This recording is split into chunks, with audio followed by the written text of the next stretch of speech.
परीक्षा में आपके जरूर काम आएगी यह विधि। विधि क्या है? 1 का वर्ग बराबर 1, 2 का वर्ग बराबर 4, 3 का वर्ग बराबर 9। अब आप कहेंगे ये तो बड़ा आसान सा वर्ग है और ये हमें मालूम है, इसमें क्या बड़ी बात है।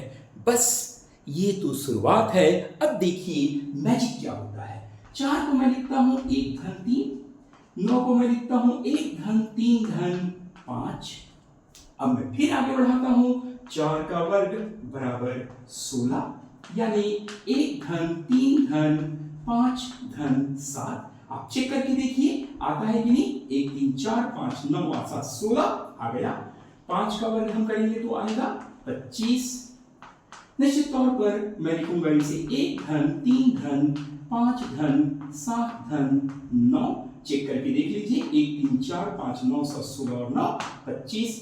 6 का वर्ग कीजिए तो आ गया 36 बराबर 1 धन 3 धन 5 धन 7 धन 9 धन 11।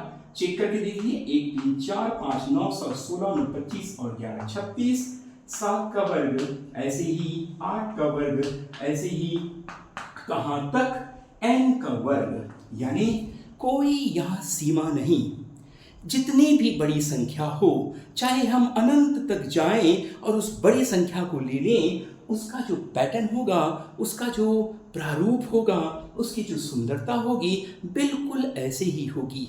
भले ही हम अनंत तक नहीं जा सकते, पर अनंत को हम यहाँ से देख सकते हैं कि अनंत है नहीं, पर इस अनंत को इस तरीके से वहाँ तक हम कल्पना कर सकते हैं कि अनंत या बड़ी से बड़ी संख्या भी ऐसी ही लिखी जाएगी।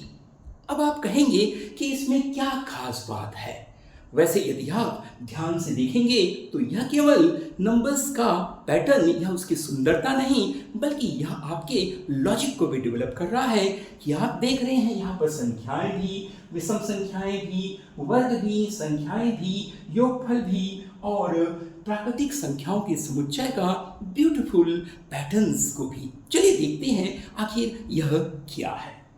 तो आप ध्यान से देखिए, मैं 1 2 3 4 5 6 7 8 ये जो दे रहा हूं, यानी n जो मैंने यहां लिया है वह प्राकृतिक संख्याएं हैं। यानी 1 2 3 4 5 से लेके अनंत तक यह प्राकृतिक संख्याएं हैं। प्राकृतिक संख्याएं यानी आप यहां देख रहे होंगे 1 2 3 4 5 6 7 8 9 ऐसी संख्याएं जिससे हम प्रकृति को समझते हैं, ऐसी संख्याएं जो कि प्रकृति से हमें जोड़ती है, यह प्राकृतिक संख्याएं हैं, मैंने बता दिया।